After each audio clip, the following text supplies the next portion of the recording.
Welcome to 15 Minutes with Dad, the podcast that gives you 15 minutes of inspiration, practical advice, and heartfelt conversations to empower your journey in fatherhood. I'm your host, Lirec Williams, a dynamic career visual and performing artist, professional data system director, and an author who's been a dad longer than any of those titles, proudly guiding a blended family of 4.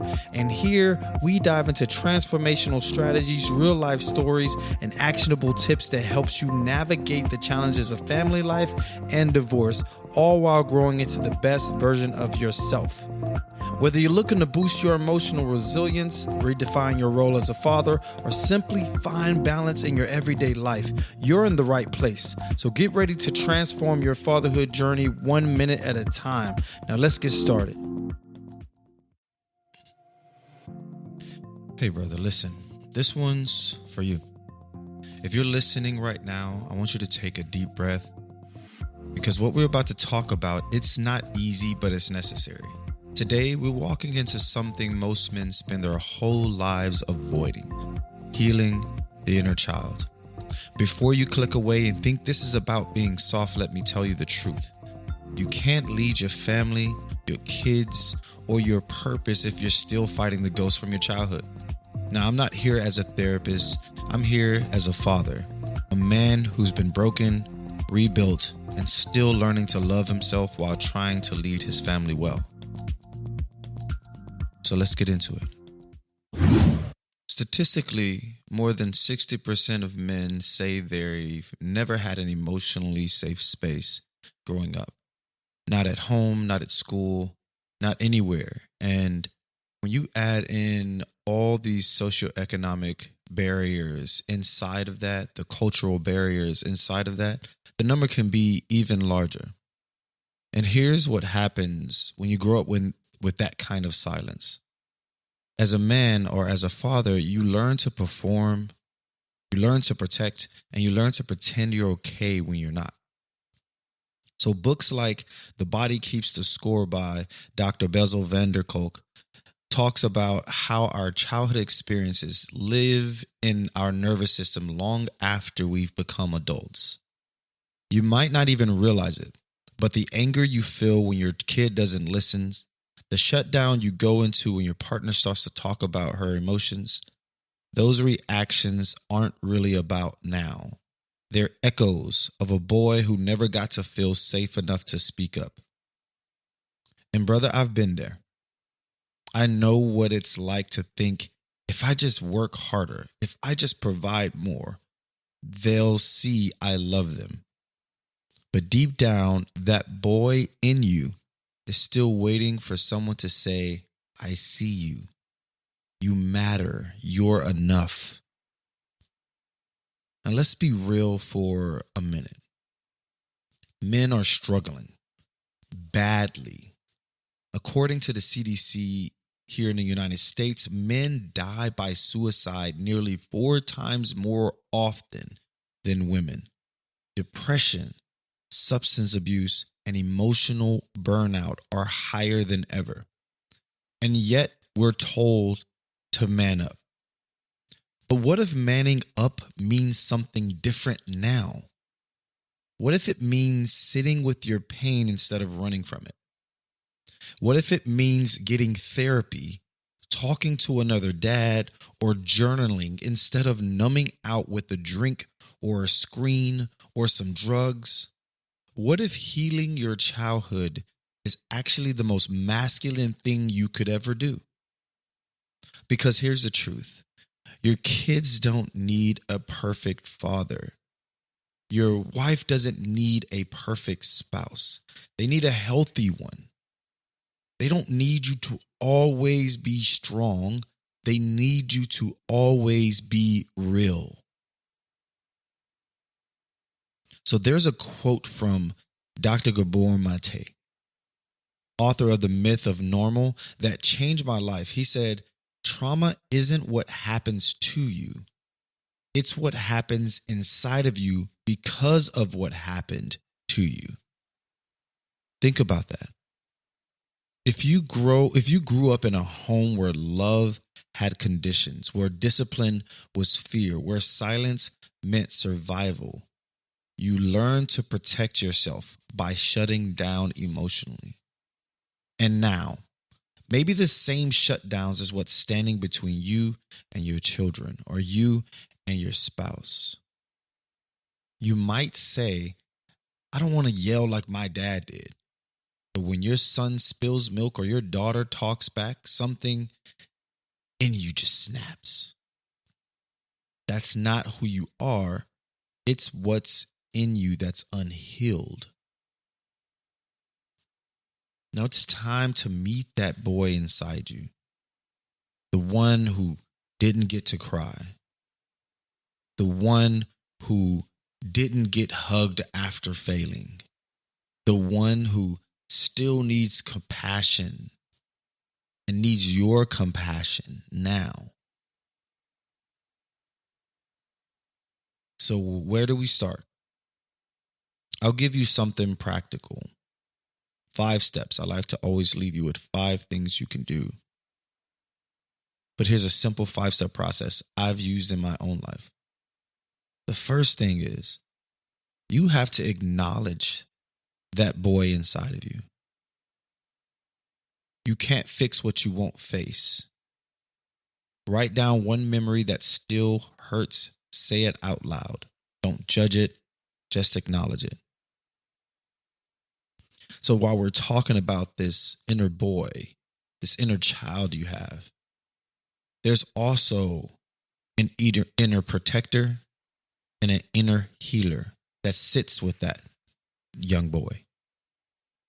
And every time you react to your current state of life, you're either the first person going to come out is either your protector, your inner protector, or your inner healer. Now, just because they're called the inner protector and the inner healer doesn't mean that it's always a positive thing.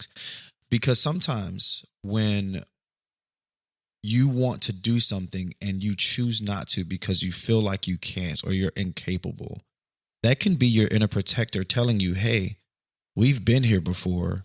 It ain't going to work out the way you think it's going to work out. Don't try it. Right? That inner healer usually takes a back seat. But when you write down this memory that hurts you, close your eyes and imagine this boy sitting along this wall that he wants to go through.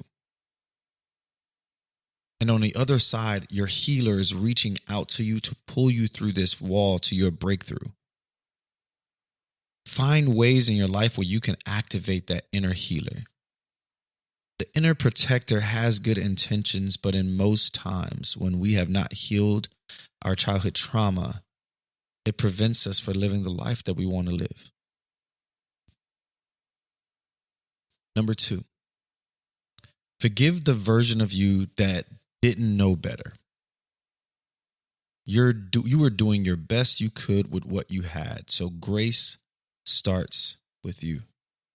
At any stage in your life, you've made mistakes. You've probably did something that you feel will traumatize your kids, or they may or may not remember, but for you, you have not forgiven that version of you. I think about my life through the various relationships that I've had where I've learned love, and I've learned what love wasn't. And I learned how I did a terrible job at different stages of my life. But also I know that those were versions of me trying to be okay, trying to pretend, trying to protect. And I didn't have the tools or the information to truly be that version that I thought I was at that version that I'm wanting to be now. I didn't have the tools to even think that this is possible back then. But I imagined myself that I was good, just like you are. I thought that I've been good. I've lasted this long. Life is great. People respect me. That's all I need. But there's more. Because as people change and things grow, things change. You have to as well. Now, this next one is really coming from my heart. I want you to seek real help. Seek real help. Therapy isn't weakness. It's like training. Just like the gym builds your body, Therapy builds your emotional strength. That emotional strength is how you find happiness in your life. Most people think that their peace is when they block something out of their life. They think they're okay. No, that is not the case. You being able to block people or get rid of things that hurts you or scares you is not always the answer. In most cases, that means your resiliency really isn't there. That means that you don't really have the capability or the emotional strength to navigate hard things or difficult things in your life. And you choose to I'm just going to get rid of it. And it's going to keep on popping up. The type of people, the type of situations, the type of things, it's going to keep on popping up until you're emotionally strong enough to navigate it. Number 4, create emotional rituals with your kids and your spouse. Take 10 minutes a day to ask about their feelings, not about their grades. That's how you build emotional safety. Ask them, instead of asking them, how was your day today? You can phrase it like, what was a high and a low in your day today? One high, one low. And they'll give you something that they were excited about that day. And their low, something that they wish would have gone better that day. But allows them to navigate their day conscientious. Number 5, build a community. Build community around you. Healing in isolation never works. You need brothers who hold you accountable, remind you of your worth when you forget. You need people to join you throughout your healing. I know that through this recent change in my life, I reached out to people that I've never reached out to before, but I know that they care about me. And I reached out to them and said, hey, sometimes I may call you for no reason because I'm going to be going through some things and I need to just be able to talk. Like, are you open for that? Like, do you have the bandwidth for me to call you and just, navigate these feelings with you? And they all said yes. And I used them and I felt like I grieved differently than I did the last time I had to deal with the loss of life grief. I grieved differently because I relied on them and they held me accountable. They reminded me of who I am and the person that I want to become. It was great. It was beautiful. Brother, I want to talk to the part of you that feels tired. The part of you that thinks no one would understand. You've been carrying weight for years. Financial weight, emotional weight, generational weight. But you don't have to keep carrying it alone. You can put it down. You can rest. You can heal. Because the boy inside you deserves peace. And your kids and your spouse deserves the healed version of you. So here is your challenge this week. Talk to someone, a counselor, a friend, me if you have to. You can reach out to me at 15minuteswithdad@gmail.com or Lirec@15minuteswithdad.com. Either one. But take one small step towards healing. Because your healing isn't selfish. It's leadership. And your children will thank you for it one day. This is what healing fatherhood looks like. Healing the man you are looks like. This is 15 Minutes with Dad. I'm Lirec Williams, and if no one has told you this lately, I am proud of you for showing up.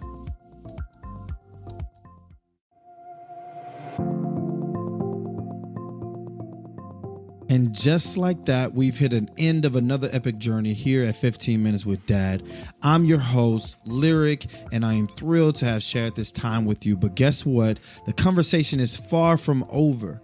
Want to dive deeper into the Dadverse? Check out our website at 15minuteswithdad.com and join our vibrant community on Instagram, Discord, and TikTok for your daily dose of dad inspiration camaraderie. And here's something special. Subscribe to our newsletter at 15minuteswithdad.com for exclusive goodies and behind-the-scenes peeks you won't find anywhere else. Got a burning question or a dad moment that made you proud? We're all ears. Submit your questions and share those special moments with us for a chance to be featured and shout out on our show.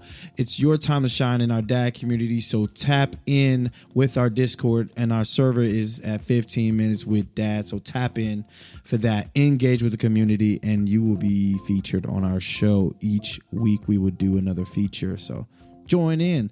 Love today's episode. Spread the love by sharing it with a friend and leaving us a review. Let's get the word out and grow our awesome dad family, because guess what? When you give us a review and you rate our podcast, you give everybody the chance to enjoy what you've enjoyed about this podcast as well. So mark your calendars, because new episodes drop every Thursday of the week. Ready for more heartwarming stories, laughs, and dad wisdom? We can't wait to have you back.